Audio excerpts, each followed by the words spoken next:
Good afternoon, guys. For those of you who would like to boost your immune system, go to Alaska Chaga in the description box, click on that link, and you get 10% off and free freight. Find out why millions of people drink Chaga tea every day.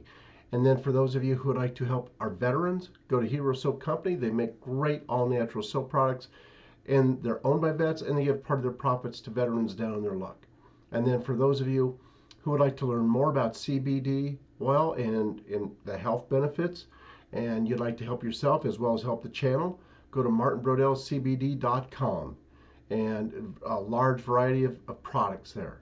Also, if you would like to get into the business of selling CBD products, just email me, and it's in the description box, and I will send you the phone number and the name of the lady to get a hold of, and she will help you get started. It's a great company, one that supports President Trump, by the way. Let's go to, it says leaked texts from Israeli consulate employees show more details in the Gates-Levinson funding scheme. It says we only asked for $25 million as an estimate at first. We came way down. And it says that December 9th, Representative Matt Gaetz during the House Armed Subcommittee. And it says the U.S. Army has fired or suspended 14 leaders at Fort Hood following an investigation into the death of Specialist Vanessa Gillian and numerous other deaths and support reports of sexual abuse on the military base. So it says 3 screenshots. This from Arthur Bloom. 3 screenshots of text between Scott Adams, creator of Dilbert, and Jake Novak, media director of Israeli consulate in New York City, were shared with TAC. The messages were authenticated by one of the parties to them. In the first screenshot, Novak messaged Adams last Saturday to tell him about the investigation into Gates. The New York Times story on Gates' investigation was not published until Tuesday. Okay, so the New York Times is involved. It's immediately suspect. So they're trying hard to nail Gates. And as it says, Gates' dad was secretly finding or funding, I think they meant to say funding us. He continues. So I'm very much wanting this to be untrue. I've got a commando team leader friend of mine nervously waiting for the wire transfers to clear. What they're trying to do is Novak appears to represent himself as deeply involved in the efforts to free Bob Levinson from Iran. Tells Adams, this is screwing up my efforts to free Bob Levinson. So, as we know, though, they want Gates' bad out of there. He's been a thorn in the side to the Democrats for a long time. And what lengths would they go to set him up? Pretty far. So I'm not going to believe anything against Gates until I have a lot more proof. And then Mark Zuckerberg almost handed Texas to the Democrats. It says the Center for Technology and Civic Life flooded the second largest state with money from Facebook founder. And boy, I tell you what, you know, the money that came in from people like Zuckerberg, it was phenomenal. Now you got to ask yourself, why would anyone give so much money to mess with an election, to sway an election? Why would they do that? You know, I mean, what is it that you have at stake here? I mean, people don't usually give hundreds of millions of dollars. I mean, we know for a fact he gave at least $500 million just in the battleground states. So I'll bet you give close to $1 billion. Why would he do that unless he's been doing something not right? And he wants to keep it hidden. And the only way to do that is to keep the Democrats in power. And then this, Major League Baseball requires photo IDs to collect tickets, but boycotts Georgia due to voter ID law that requires the same procedure. Exactly. You know, if these airlines, you got a voter ID to get on the airline, you know, why would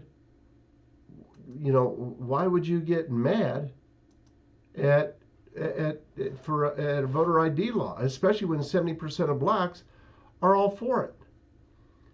And then on Breitbart here, GOP fights back against woke corporate lies. Abbott boycotts Major League Baseball, declines to throw first pitch after the league pulls up All-Star game from Atlanta. Good. Major League Baseball expanding presence in China while pulling out of Atlanta. Well, let them go play over in China. Who cares? Rubio asked Major League Baseball Commission to relinquish membership at Augusta. Oh, and the games begin. Yeah. McConnell, its jaw-dropping core fall for absurd disinformation about election laws. And the fact is, these are good laws, really good. And then vulnerable Dems revolt against DCCC over AOC cash. Yeah, and Manchin opposes Biden's infrastructure plan. Well, good. Somebody needs to. And then Tennessee, I mean, it's not an infrastructure plan. It's a Green New Deal plan that just kills jobs. And then Tennessee governor slams Biden infrastructure going to kill jobs. Absolutely. Biden not worried at all about higher taxes pushing corporations out of USA. He doesn't care because he could. That's what he's put in there for. He was put in there to kill jobs. And then Joe's disapproval rating rises to 51%. No, it doesn't. It's way higher than that. Way, way higher. And then BLM activist threatens cities on fire if Chauvin not convicted. Wow. They let you know in no uncertain terms. It's like, we want it our way or else. Let me see how much more time I've got here. Okay, I got time. And then Meghan McCain. Matt Gaetz should resign. Meghan, maybe you should resign. And if Matt Gaetz has done something wrong, fine. But you know something? There's a whole lot more than him that have done a whole lot worse. Joy Behar, Trump emboldened people like Matt Gaetz. Wow, you know, I smell a rat here. When they're going after somebody like this, when they're all in on it, that to me means he must be innocent. And then ABC's Hostin, Trump made GOP morally bankrupt. Oh, okay, I believe you, Hostin, yeah. Twitter locks out Marjorie Taylor Greene in error again. By the way, to ABC's Hostin and all the rest of the Democrats out there, and all the bootlickers, cozy, listen. We get what's going on. The majority of the people in this country, we know that Trump upset the apple cart something fierce. And if you think he's upset it already, stick around. He's going to upset it a whole hell of a lot more. And then Apple CEO Tim Cook, privacy is top issue of the 21st century. Well, it is for us, but not for them. And then how to check if your personal details are part of Facebook's massive leak. My guess is, if you belong to Facebook, your stuff has been put out there. And by the way, I tried to detach from Facebook a long time ago. What a pain in the rear. Finally, I just left it alone. It's like it's a dead account. Human smugglers use Facebook to advertise 100% safe border crossings. 2 Yemenis on FBI terrorism watch list apprehended at border in California. Wow, what does that tell you? And that goes on all the time. Researchers discovered double mutant coronavirus variant in California. Where'd they find it? Anyway, Joe Biden appears with masked Easter bunny at the White House. Really? Which White House? Which one? The one down in Atlanta or the one that Amazon owns? Because he has not been at the real White House. That's all for now. God bless y'all. Have a good day. Bye-bye, guys.